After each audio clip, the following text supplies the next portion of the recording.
Well, first of all, I want to say thank you for having me back on K24, and I want to wish all of your viewers who are observing Ramadan or Ramadan Kareem, as you have just started the holy month. Uh, there has been no date that President Trump has given. Uh, what has been very clear, however, is that President Trump believes that the nominee of the coalition framework for Prime Minister, Nouri al-Maliki, is more pro-Iran in his policies than President Trump would like to see. He argues that in his previous two terms as prime minister, he kept too much power to himself. He did not represent and strengthen Iraq in the world. And he believes, President Trump, that Nouri al-Maliki is not the best well, first of all, I think that he thought that the economic and energy relations negotiated with Iran were simply not in the interest of Iraq. The idea was that Iraq should be developing its own energy resources, its own sources of electricity generation, but instead the deals signed with Tehran were more expensive than market values, and probably a good part of it went to people who were not actually engaged in oil, gas, or electricity production. In general, also, he believes that Nouri al-Maliki, when he was prime minister, was too sectarian in his approach and helped create some of the problems that ultimately led to the rise of Daesh in Syria and in Western Iraq. So the policies are generally that Prime Minister Maliki followed sectarian policies and did not follow what at least President Trump believes were the best interests of Iraq. Well, I don't know that this is really going to cause any more or new sanctions on Iraq. Prime Minister Maliki also has a history of dealing with the United States very directly. When I was there in several different capacities, I often met with the prime minister when he was there and after when he was vice president, and also after he held any particular office. It was Nouri al-Maliki in 2008 who ordered the Charge of the Knights raids against Shia militias in Basra because they were not obeying his orders.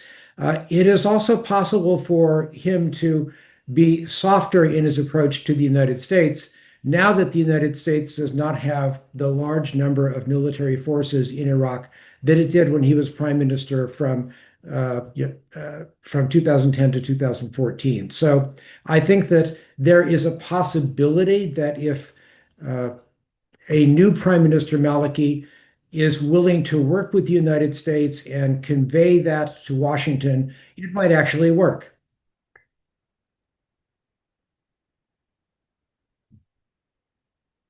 I would say that the United States has no particular individual that it wants. I think that in general, we have liked to support the immediate past prime minister with Iraq's electoral history of government changes. That has not been a very good American policy.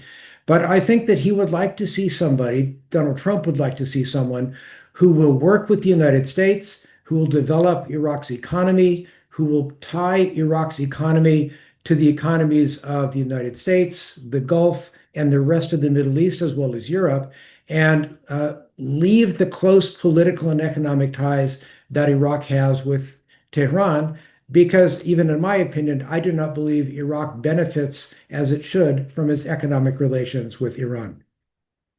I think that to the extent that Iran would like to use some of the proxy forces, elements of the Fasa'il, it will happen no matter who is prime minister in Baghdad.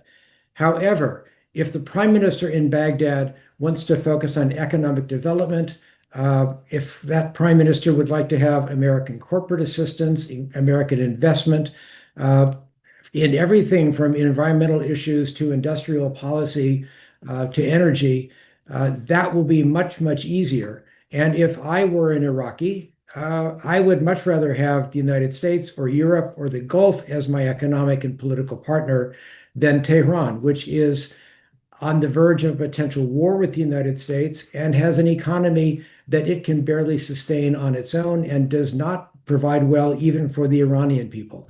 So I think that the choice for Iraq is relatively clear, that they want to seek closer economic and political ties with the United States for the benefit of Iraq.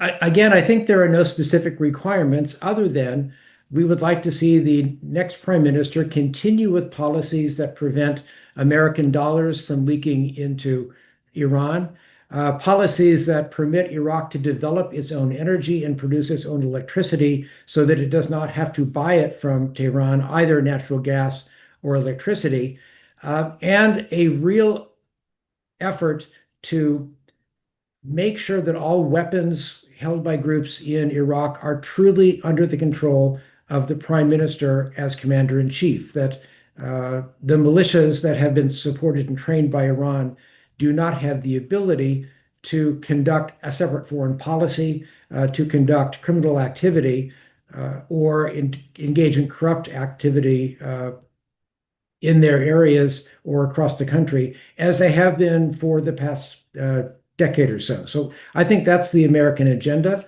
Make sure that the Hashd, that the Fasail are clearly under the control of the government, and that the government really works to develop Iraq's economy, Iraq's energy for the benefit of the Iraqi people. And the United States can be a big part of that if that is the choice of the new prime minister. I think that depends issue by issue. All the issues that you just mentioned are seen in the United States as discrete steps of policy, and we have different policies that deal with each of them.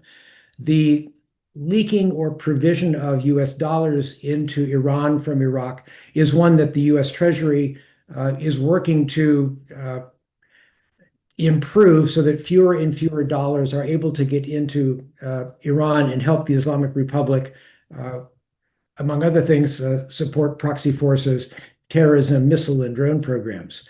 I think on energy, you have already seen a great willingness for American companies to work in oil and gas fields, to provide additional assistance for electricity generation.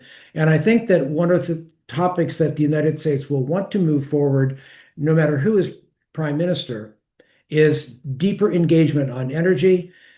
Also, probably where I think that there will be even more engagement if Washington is happy with the new prime minister, will be on education, social issues, environmental issues.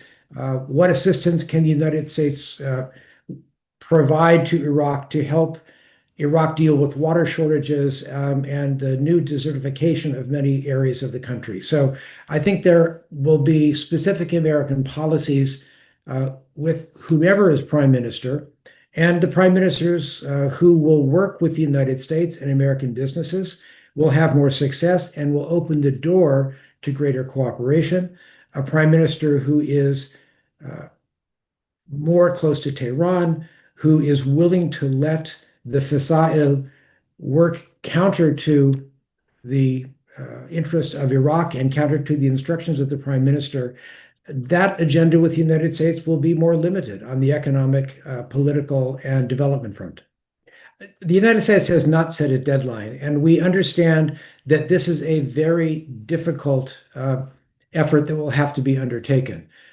When I worked in Iraq over the course of 5 years, talking to people from Duhok to Basra across the whole country, there was a fear that if the government moved too quickly to try to crush the Fasail or the militias, Iraq could end up in a civil war. And the United States does not want to have a civil war between armed Iraqi factions.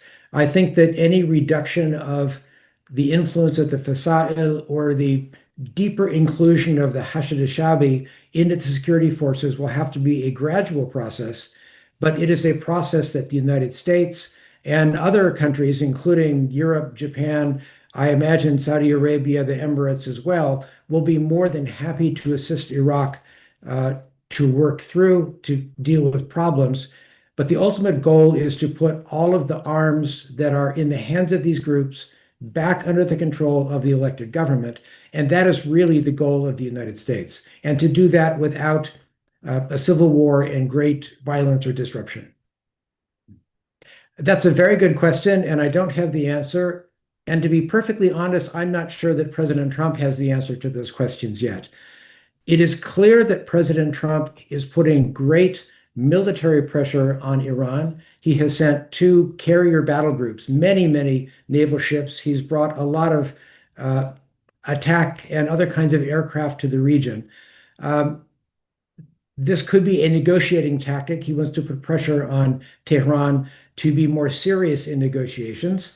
Uh, what I do not know is what the goal is that President Trump seeks from Iran. Is he looking to spark a popular revolution in Iran, something bigger than what we just saw? Does he want a regime change or a leadership change like we saw in Venezuela?